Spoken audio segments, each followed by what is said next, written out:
Start out with some basics. How long have you been here? Weren't you came here from UCLA? How many years ago was that?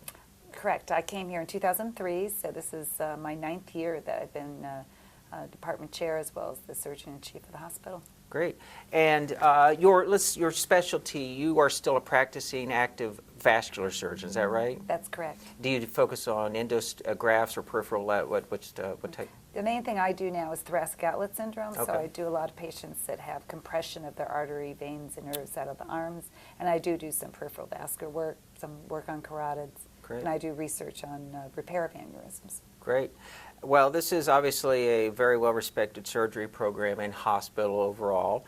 And some of you know I was briefly in surgery many years ago before I went into Wall Street and so forth. Now, I thought it'd be very interesting to talk about some of the major changes in training of surgery since my day. One of the biggest is the mandated limitation of the number of hours per week that a surgery resident can work. Can you tell, what is that legislation? Is it nationwide or is it only state by state? Elaborate on those changes, please. Sure.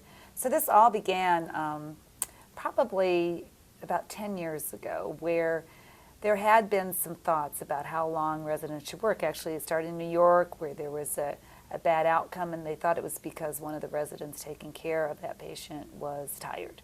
And so after many discussions and a lot of legislation, statewide and federal, about 9 or 10 years ago, they said that all residents should only work about 80 hours a week. And so we started making that happen. Actually, at Hopkins, the internal medicine department went on probation for a while because of violation of the hours. And so when I got here, we actually were very active in making sure we all were compliant with those rules. So it meant that that residents had to have a day off a week, and they had to work 80 hours a week, which meant that after a 36-hour stint, they had to go home, which was very different than when I worked as a resident, probably you too, where we were in-house every other night, and we really didn't count any hours. We just... So the old call used to be full 24 hours of working, so 7 the next morning, and then you'd do a full day after that. And, so and sometimes it would go to midnight the next day. Yeah. And there were weeks I didn't get home at all. So now if a resident is on call, they come to work at 6 or 7 in the morning, they stay until the next morning? Well, they used to, and now we just had another change. Yeah. And so they used to come and to spend the night, like you said, and then they could work till about noon, so a 30-hour group, Right. and then they had to be off. And they had to have a mandatory 10 hours off in between. And this all was related to sleep deprivation and making sure that they were well rested. Yeah. And now, however, now they say our interns, our first-year residents, only can work 16 hours in a row. So we had to redo all our schedules this year. So we really have... Interns cannot even really do overnight call now? They have to work 16 hours only. Wow.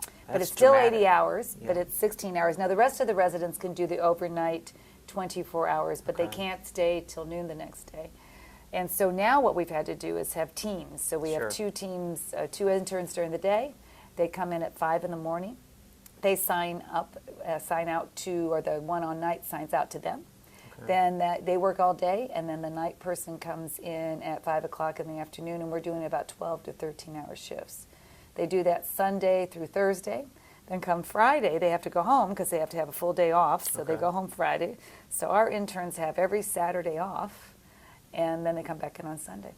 So, I mean, where do you find the manpower? Somehow we were always short manpower, even though we were working those ridiculous hours. You're somehow able to have the staff.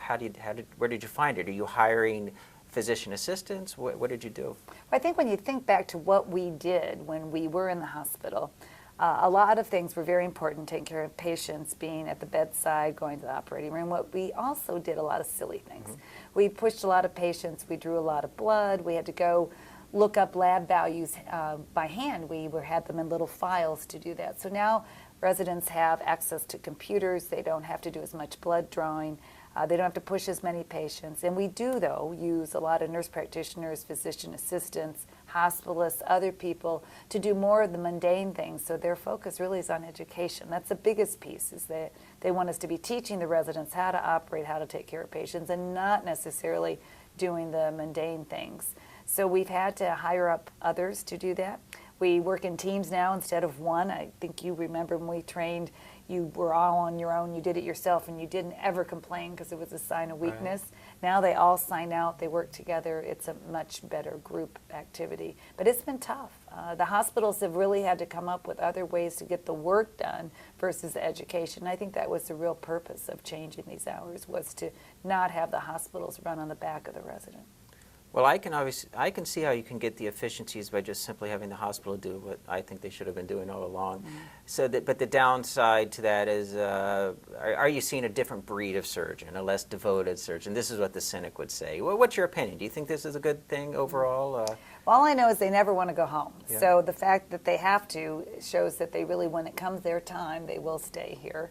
I think they actually are better educated. They actually use electronic means. They have the internet. They learn. We use simulation, many things that we teach them even before they see a patient, which we never did. And they can read now. When you're exhausted, you just don't read. You go from getting perfect scores in med school and then becoming dumb because you're so exhausted.